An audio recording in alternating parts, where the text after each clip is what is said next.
So thank you very much. Welcome to the stage. And thank you for bearing with us. We are running a bit behind, but hopefully you'll be interested in the session and want to stay and listen to it. So before we kick off, firstly, we have another poll. If you aren't bored of polls, want to get your thoughts on this. So again, go into the Exchange Wire app, open this agenda session, and then click on your answer. We'll get to the results later on as we go through the discussion. Let's go to introductions. Ellie, shall I start with you? Sure. I'm Ellie. I'm a director at dentsu in the programmatic team, and I've been there for almost a year and a half now. Nice. Anne? And I'm Anne Bouttier. I head up the global programmatic sales team at Spotify. Very excited to be here, so thank you for having me. Perfect. Thank you for being here. It's lovely to have you.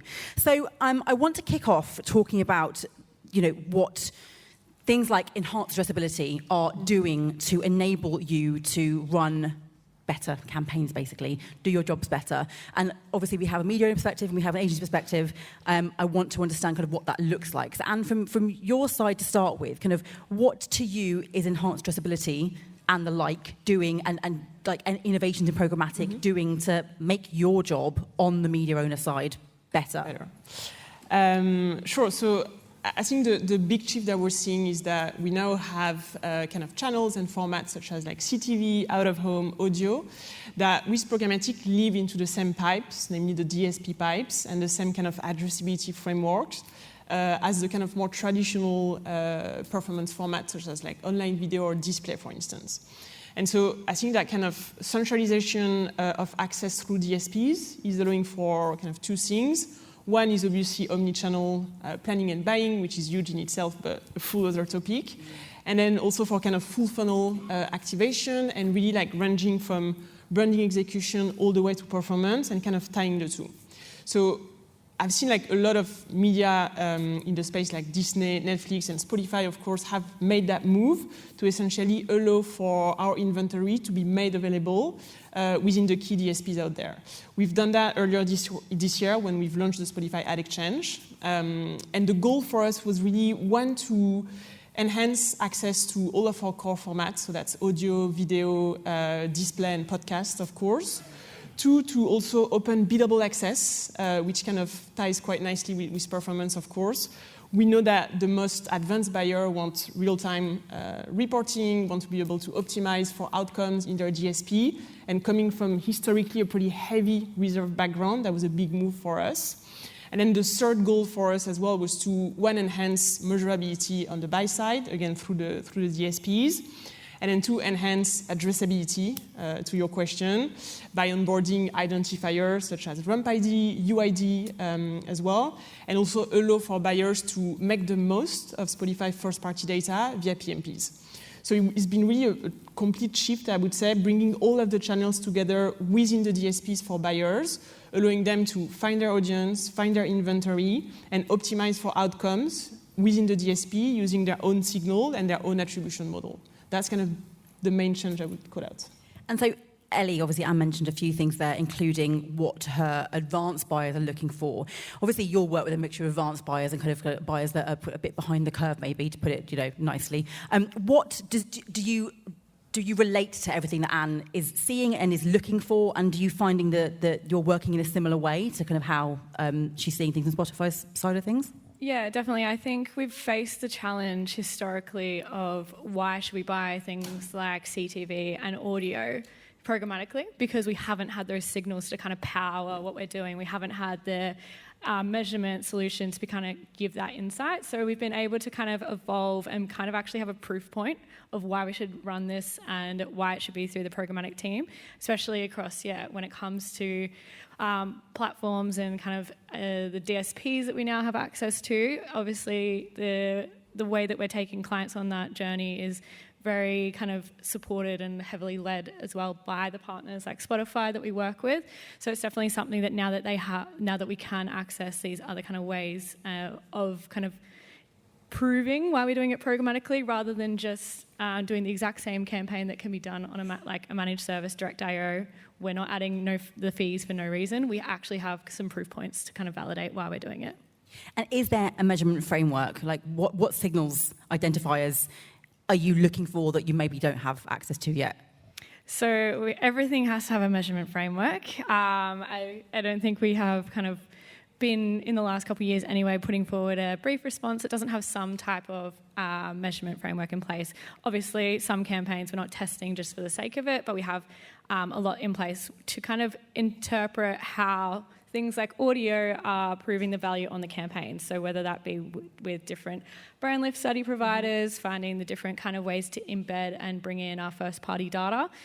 So when that comes to the framework, we make sure that that's included, and then also thinking about how that connects into our other channels, our wider like buying mix. So it's not just looking at a test across something like audio, seeing, yes, might have great brand lift study results, but seeing how that then in tandem can have an impact on the other channels. So it might be incrementality testing with the different holdout groups and things like that.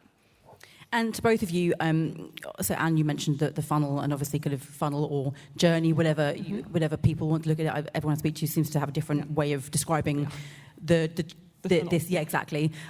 What is it that you are looking for yourself? Like, how do you understand what the importance is, kind of what a brand wants, what a brand has access to, what they can give you, what you can give them? Mm-hmm. How do you work with the likes of Ellie to get what you need from the brand and be able to deliver on your side as well? Like, what conversations need to happen, and how early on in the planning process to unlock a programmatic, unlock first-party data, how early on does that need to happen? Yeah, so I would say as early as possible. That was expected. I think there are a couple of things to call out in that range. One is like starting fundamentally with audio, and I know we've touched on that when we initially connected before this panel. I think there is a big job, which is on us, actually at Spotify and kind of other streaming platforms, to educate about the benefit of audio and thinking about audio as a channel that should be on a plan, right? And so that's a big part of the conversation that's happening. We are surfacing kind of key data to our agency partners, be it the fact that audio is massively underinvested as a channel. If you look at the average UK adult spend about 15% of their day on streaming platforms listening to audio and podcasts, and audio streaming is less than 1% of the advertising investment. So that's kind of one key data point, for instance. Another one is if we, and I know reach is part of the title of this panel, understanding what's the incremental reach that audio brings onto like other channels like linear TV, for instance, and linear radio. That's a big one for us. We work with Nielsen to measure that across all our key markets. And we know that Spotify in the UK, for instance, brings 28% incremental reach versus linear TV. So that's the type of early conversation that we're having. Then we're kind of moving into the creative element of it. A big blocker with audio specifically is that brands quite often would not have a creative at hand. And again, linking back to the performance topic, creative plays a huge role in how your ad's going to perform, right? So that's also a conversation we're going to have early on. And the support we can bring ranges from like best practices all the way down to like producing the creative itself. And then I think the third point I would call out is really, and you've mentioned that as well, Ellie, is bringing the proof points to you, right? And so we've launched the Spotify Ad Exchange about 8 months ago now, so we're starting to have a good volume of like history and data to look at. And what we've seen is that we're performing really well as we go down the funnel, right? So adding Spotify to an omni-channel campaign, in average, brings the cost per household by 9% down, and then the cost per action by 40% down. And so that's the type of data that we're increasingly surfacing to Ellie and your peers at other agencies, just to make sure that we as a platform across audio, video, and display can be used as part of branding tactics, but also all the way down to like performance. And I want to bring up the results of the poll, if I may. I can't even say the word, if I may, and ask you, from your perspective, what do you need from agencies to be able to unlock addressable media in the most effective way possible? And so we have clear measurement frameworks, more flexible creative formats, access to richer data, great investment in experimentation, transparency around budgets, and shared standards of privacy compliance. Now, the clear winner seems to be transparency around budgets and expectations. Would you agree? Would you both agree to that? And do you think that what you're giving, what you're receiving, and vice versa, reflects kind of what this poll is saying? Yes, I agree with transparency around budgets in particular, but I am the biggest culprit for briefing out a publisher with a tiered approach, because there are so many different kind of measurement solutions and different kind of capabilities that we can unlock, but we don't always know I guess, what level of investment we need to reach that. So I will usually have like a kind of roughly like a 30%, 50%, and then 100% of the budget, but incremental to what the budget is, sorry. So I will usually take that approach because I think sometimes we need to find the best solution for the client and we don't always have the expectations. So that's how those two tie in really closely for me. I feel like clients want to be able to connect the dots between something in their campaign, or they want to have some level of differential insight than just pulling the same data from the DSPs. So I think that's one that we need to work with clients and educate them more on to understand what they want from us, what they want from their campaigns. And also, yes, we can measure things, but it doesn't always mean that we need to be measuring them. So that's why I have a tiered approach. Yeah, that's a fair point. And would you agree with what Ellie's saying and also with what the audience are saying? Yeah, I love how it's changing in real time. So, no, I think I would still the winner is the winner. Yeah, it is. No, I think I would agree with all of the above, to be honest. Like, we need all of that. The one thing that's not on the poll and that I would throw in is probably like for agency to work with us on like not thinking of platforms or format in silo, but really obviously like leaning into omnichannel and knowing how like the role that out-of-home, CTV, audio, video play within the funnel.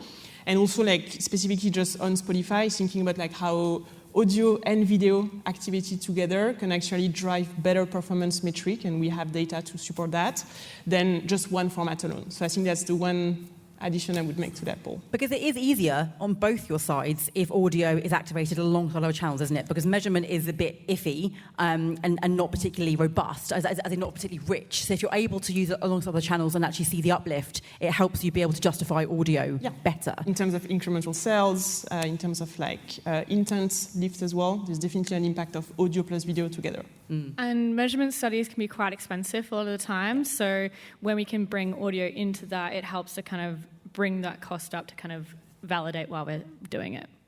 Yeah, that makes sense. I want to also ask about AI, and AI as it pertains to creative, I suppose, specifically, because Anne, you mentioned earlier that creative can be a blocker, but if people are expected to be able to have to produce lots of creative ads for audio, for podcasts, whatever, that's kind of the blocker for them. They kind of go, well, in that case, it's not worth it. I'll just lump it in when I'm doing a larger activation that's multi-channel. What can AI play a role here? If it can, why isn't it? And what do you think can move the needle to ensure that actually the blocker of creative is less of a blocker in the future than it is now? To both of you. Yeah, go for it. I would say across all channels we have this kind of lift and shift approach. So for CTV, we're getting the same assets as linear TV. We're getting cut downs for other, we're getting display ads that are repurposed social. So there's this constant kind of idea of just trying to repurpose, and that way we're kind of still having the same kind of messaging, but I think we're still not thinking like platform first, and that becomes more costly. And I think there definitely is a role for AI, but we need to best manage that with the creative agencies and not feeling almost like a threat to them. So empowering how we can work with them, with the different partners that have solutions that can support with that, and making sure that we connect with the brands, creative agencies, work collectively and not necessarily be cutting their lunch and stealing it from them. Yeah, for sure. Yeah, I agree with that. I think like back to what we were just saying earlier about the creative conversation needing to happen like as early as possible within the whole planning process. That's something we definitely encourage. And again, the way we're supporting brands and agency really ranges from sharing best practices to like producing the actual like creative for them. We're not producing with AI just yet, but that's definitely something that we're one experimenting with, and two that I could see like coming down the line pretty quickly. I want to move on to personalization and what that looks like, specifically with emerging formats like video, CTV, out-of-home audio. There is an opportunity to be able to, obviously the purpose of buying them programmatically is for like super intent targeting, personalization. How do you balance that? What conversations are you having to have with brands around balancing personalization in these kind of quite intimate channels in some places with the privacy conversation? Anne, what's happening on the media owner side from that perspective? Yeah, so I think when it comes to personalization, Spotify is like definitely at the forefront. There is very much an intimate relationship, as you've said, between the user and the platform. Everybody calls like Spotify my Spotify, as opposed to just like Spotify. So it just shows the kind of one-to-one relationship that we have. That kind of powers two things for us. One is our recommendation algorithm. We get a ton of data from our users. They spend more than 2 hours a day with us on the platform across all devices. So that helps us really like source the right content and like music for them. But it also powers our kind of advertising signals and like the data that we're surfacing to agencies and to brands to make sure that their ad is as targeted as possible, in particular in the programmatic space. And I think that's a really big focus for us right now. One, to help programmatic buyers to like leverage our kind of first-party data for like activation, but also understanding how we can go upstream with the agencies, sharing our insights about planning and how we feed that data within kind of your planning tool as well. So that's how we're thinking about kind of personalization on the platform. Great. And I do say my Spotify. Great. Yeah. You just made me realise that's what I say. I never say Spotify. It's always my Spotify. Because it's very unique to you and to you. Exactly. And to me. Wow, never thought of that before. Interesting. Ellie, same question to you on the personalisation versus privacy front. Yeah, I think because in the emerging channels that we're talking about here, out of home, audio, they have kind of been developed in this kind of privacy-centric era. So the DSPs and channels aren't having to rewrite their wrongs in a way like we've seen across display and other formats. So we've kind of been able to keep that at the forefront, that we know that these channels are kind of designed to have privacy first kind of approaches, but then we still have all the different kind of creative tools and different partners that we can work with to really have that personalization. And I think with audio being typically like a one-to-one environment, especially with kind of streaming, we have that, we know what kind of, audience that is. We can be really like creative with how we tailor the messaging. And then out of home, because it can be now bought addressably, it makes much more opportunity to be able to tailor our creatives and find the right way to talk to those audiences without, worrying about the privacy kind of conversations.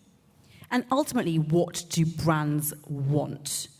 And it's not a loaded question. I will specify. What do brands want? Obviously, we're talking about from reach to results. We're talking about the fact that a lot of these channels used to be one-to-many, and now we're looking at them from a one-to-one basis. Is that what the brands want when they're investing in these channels, or is a lot of convincing from your side as to why they should be investing in these channels in that regard? I feel like there is, for the bigger brands that have these kind of really established ideas of how media should be, the brands that have got, the kind of golden rules or their frameworks that they've had for the last 10, 15 years, that you would think would actually be kind of ready to tackle these kinds of different one-to-one, but also like looking at the results and how that kind of turns into outcomes for the clients. There I find the ones that we have to actually really take on the journey, despite how advanced they might have been previously, and really kind of step them through and interpret for them what it means. So kind of backtracking what we might have done. But for the smaller clients, I find that they get this, they grasp it, and they're happy to go because they can actually see their media investment doing more. And there's so many case studies from all these different partners that we work with on how we can kind of advance what we're doing in this area. So I think it's easier for those smaller brands to kind of get on board. Interesting. And from your perspective, Anne, again, same question, but also how do you then, where you sit in the industry, how do you then intend to deliver that? Mm-hmm. So I guess it comes down to probably two things. One, I definitely agree with you, Ellie. It comes down to the proof points, right? If we bring the performance data, which is exactly the move we've made as we've kind of made our inventory available programmatically and a lot more measurable, then brands will see the impacts on hard metrics like return on ad spend and stuff that they were not really looking at before when they were purely engaging with us in the branding space. And I think that's the key element that's really moving the needle. It's data and hard proof, which we are sharing with them. And then two, I would say it comes down to the partnership that we have with agencies. And I think this is where we work super closely with agencies when we engage with brands, because we understand that's how we can surface some innovative opportunities. We can drive adoption for new formats at scale. We can drive education of the market. And to us, that kind of I would say platform to agency relationship is absolutely key to be able to service the brand in the best possible way. And finally, my last question, very quickly, is how do you both want audio and other emerging formats to be treated, to be viewed? Like, do you feel like they're an afterthought? Do you feel like there could be more to be done to kind of bring them to the forefront of the conversation when a multi-channel campaign is being discussed and planned? Ellie? I would like to just be given a programmatic budget, and then we have full autonomy of how that is then diversified across the programmatic channels that we have.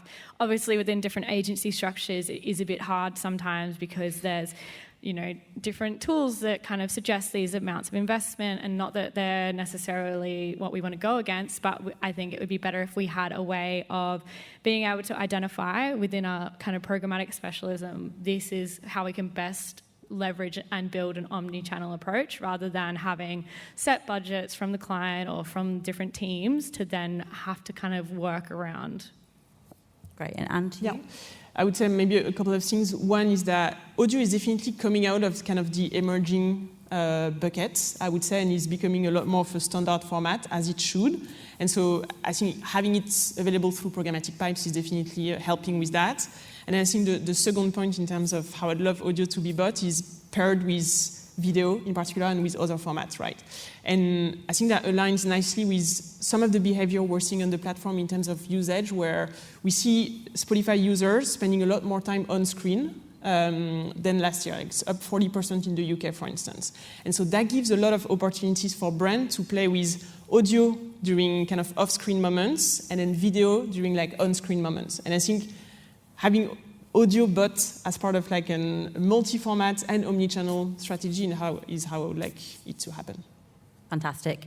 Thank you so much, both of you. It's been a pleasure talking to you. Give Ellie and Anne a round of applause. Thank you very much. Thank you.